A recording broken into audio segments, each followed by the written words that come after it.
In the late 19th century, when British rule had tightened its grip over India, there stood a forgotten fort in the mountains, a place feared not only by the locals, but even by the British soldiers themselves. They called it the Whispering Fort, a fort where, after sunset, strange voices echoed through the darkness, the cries of war, the laughter of someone unseen, and sometimes a woman's scream that froze the blood of anyone who heard it. And this is the story of that fort. Morning, Kolkata, British Brigade Headquarters. General Hargrave is standing beside a long wooden table. Thanks for watching. General Hargrave, enough. We need answers. My soldiers refuse to go anywhere near that cursed fort. If something is hiding there, rebels, criminals, or anything else, we must uncover the truth. Idun, everyone in the room looks toward one man. Captain Edward Houston. Captain Edward, sir, I will investigate the fort myself.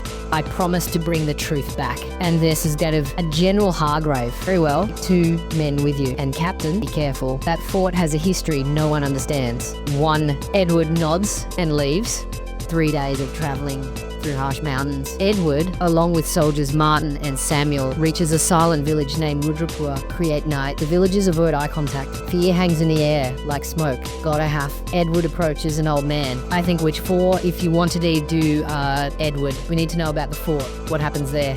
And the old man's voice trembles. Then, old man, Sahib, no human lives there. Only voices. It is a prison of the past. And inside it, a woman's spirit cries for justice. Edward is shaken, but determined.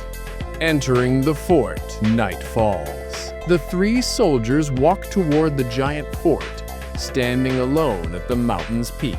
The wooden gates creak open with a long, painful sound. A cold wind rushes through the corridors, whispering voice, go back.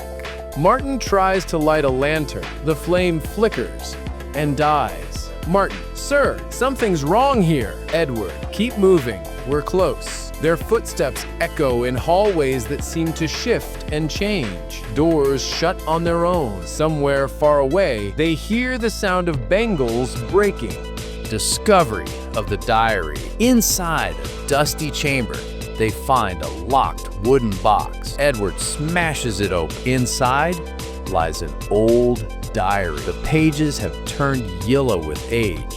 Edward, reading. Year 1857. We captured a village girl named Reshma. They said she was part of the rebellion, but I know she was innocent. Her screams still haunt me. We punished the wrong soul. Edward's hand shakes as he reads. Samuel, sir, this means she wasn't guilty. Edward, she was killed for nothing. Suddenly, the door slams shut with a bang. Darkness. A soft voice emerges. Reshma's spirit. A faint white figure appears.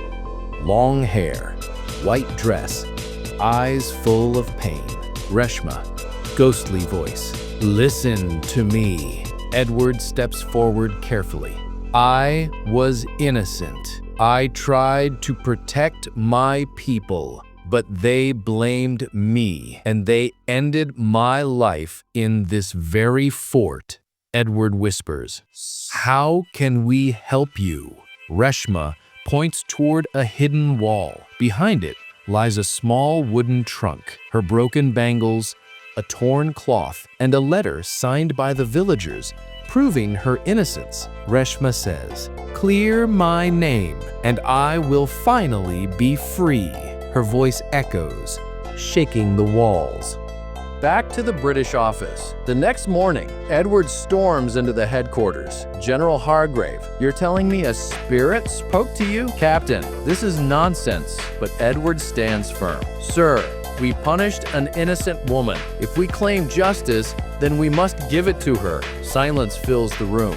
After hours of debate and verification of the letter and diary, the British government finally issues a declaration. Reshma was innocent. Her name is cleared from all charges.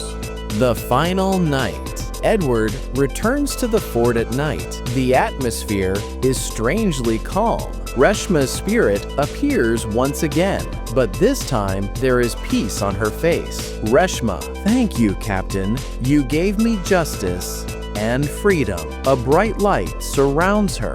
Her figure slowly dissolves into the air. The whispers stop. The fort becomes silent for the first time in decades. Epilogue. Months pass. Edward resigns from the British Army. He settles in a small house near the mountains. People say that after that night, the Whispering Fort never echoed again. But even today, inside the broken walls of the fort, a small picture of Reshma and her village hangs quietly. Beneath it, a line is written: